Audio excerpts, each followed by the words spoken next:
आध्यात्मिक क्षेत्रातील अग्रगण्य व्यक्तिमत्व असलेले परमपूज्य वसुदेव खंदारे गुरुजी यांचे वयाच्या 90व्या वर्षी निधन झाले।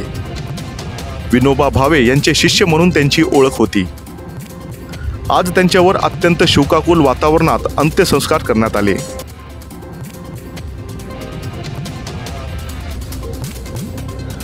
योग आणि अध्यात्माच्या माध्यमातून खंदारे गुरुजी यांचा रामकृष्ण परमहंस परिवार देश आणि विदेशात जोडला गेलेला आहे।